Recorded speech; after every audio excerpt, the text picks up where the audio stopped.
Hello and welcome to part 12 and the final part of our Celebration of Colour stitch along and video series. I can't quite believe I've managed 12 videos. I can't quite believe I've managed to keep along with the stitch along.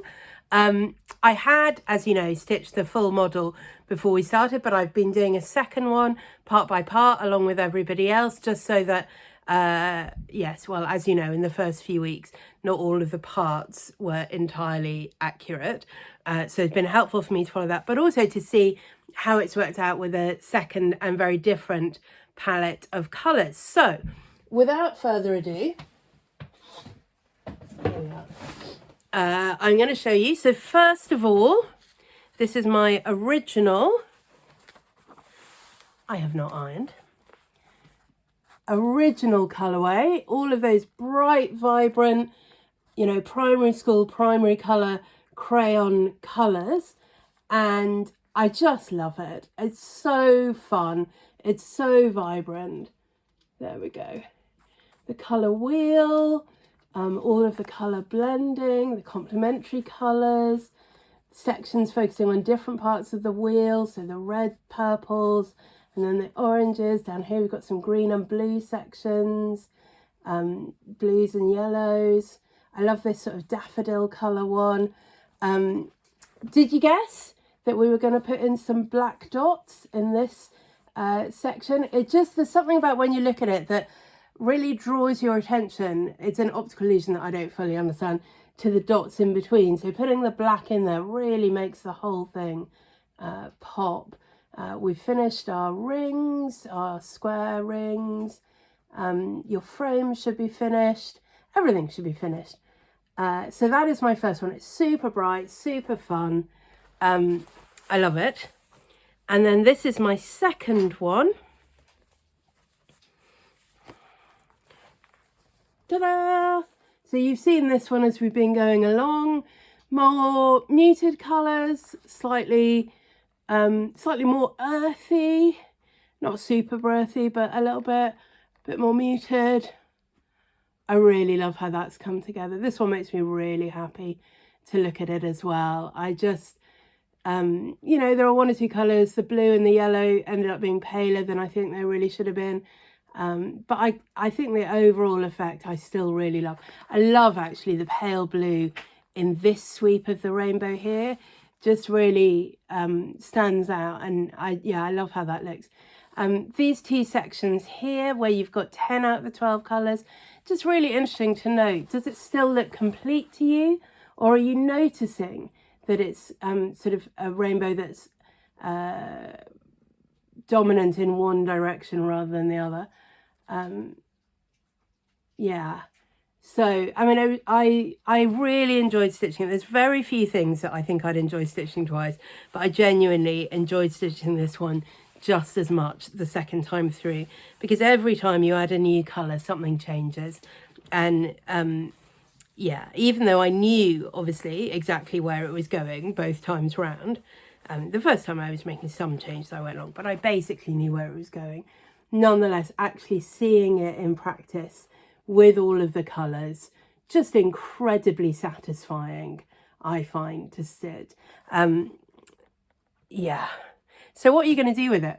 I don't know, maybe you've had some ideas what you're going to do with yours. Maybe you genuinely are going to frame it and put it on your wall, and that will be fabulous. I think especially if you've got a sewing room or a craft studio or something like that, this is a great colour reference to have available, and you know, hopefully something that also makes you smile and is just a very cheery thing. But also, yeah, okay, this is where those colours go. Oh, I'm trying to match this.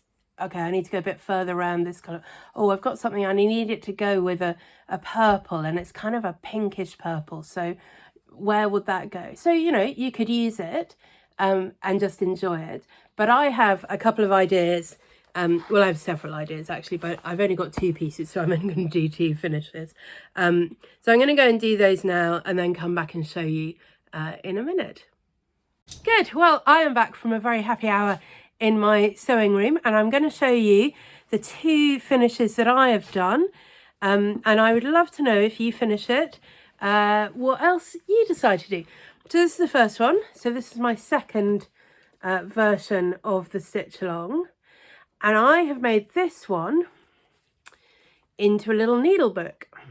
So I lined it, I interfaced the stitching. I always interface my stitching because I am super lazy. If I make a mistake and have to rip out and there are ends, I don't always catch them in, and I just assume that when I interface it, that will hold them in place. So my back is awful, so I interfaced it, and then I found some fabric to line it with. This is probably a bit thicker than ideally. It's a sort of woven linen that's quite sturdy. I think it's like a tea towel, really. Ideally it would have been something thinner, but anyway, the whole thing therefore is quite sturdy. And then I just stitched 2 pieces of tweed.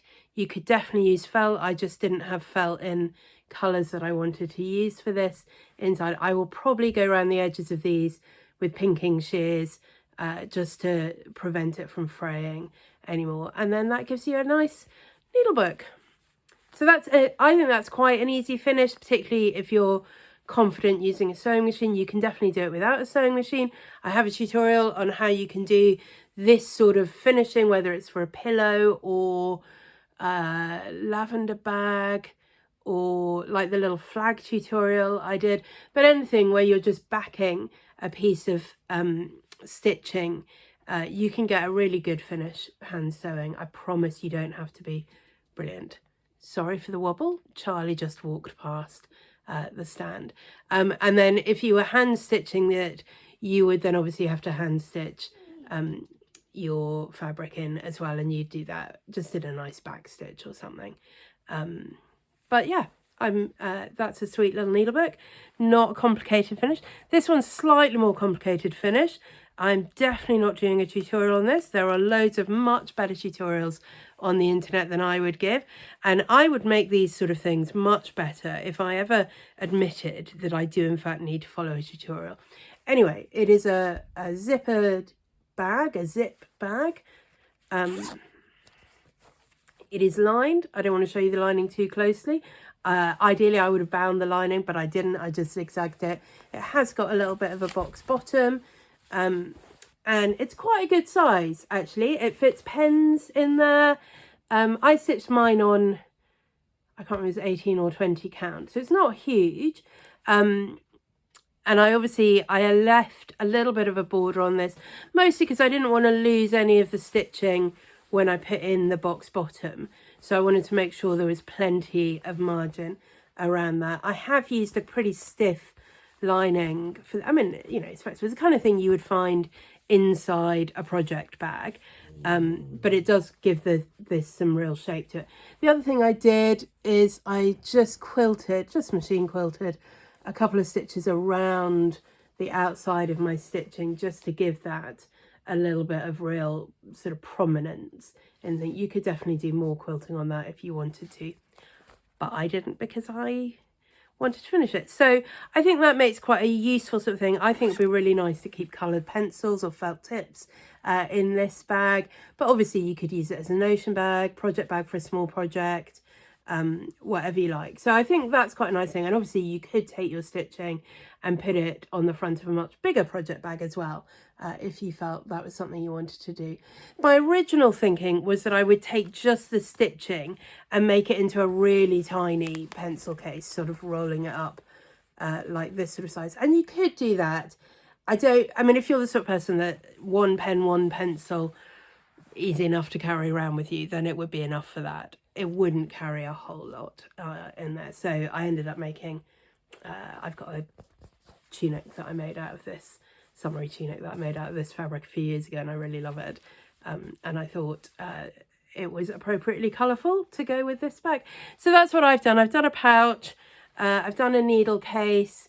I think it would make a really nice cover for like a cross-stitch journal, something like that. I'm going to show you in my next normal floss tube, I don't think it will have come out by now, a finish that I've done to make like a cross-stitch traveller's notebook cover, and this could make a really fun cover for something like that. It's approximately, I haven't measured it, but it's approximately A5. So if you folded it in half, well, like for my thing here, you could easily, I think you need to leave a little bit more board than I've done here, make an A6 traveller's notebook cover. I used to use an A6 traveller's notebook as my diary and I really liked it. But you know, any little notebook, that sort of thing. Would make a nice pin cushion. And you could either have it as a whole thing, which would be quite a big pin cushion, or you could fold it in half, make it into a little pillow pin cushion like that.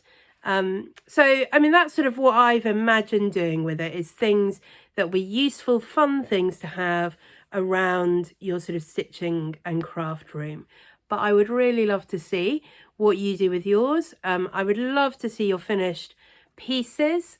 Do tag me, do tag them, Celebration of Colour Sal, on Instagram, but do tag me as well, because as we know, hashtags on Instagram, not really that functional these days. So do tag me with your finished work. I would really love to see it. I've so enjoyed watching everybody's, as they go along through the stitch along, come together. The pattern, obviously all the pieces are now available for free on the Linktree as usual. I think they will be there for a month. So at the beginning of May, I will take those down and I will put it all together into a single chart, and then it will be available to purchase. So if you haven't finished stitching, or indeed if you've only just discovered this and you want to start stitching, now is your moment. Go and download all the pieces to stitch up the stitch along while it is still free. Thank you. It's just been so fun having people so enthusiastic about this project along with me, and you know, where is the next part, and is there a mistake in this, and you know, it's been really fun seeing people wanting to keep up and see how the next part goes. I don't know when or if I'll do another stitch along, but I have really enjoyed it, so there is a chance. Watch this space.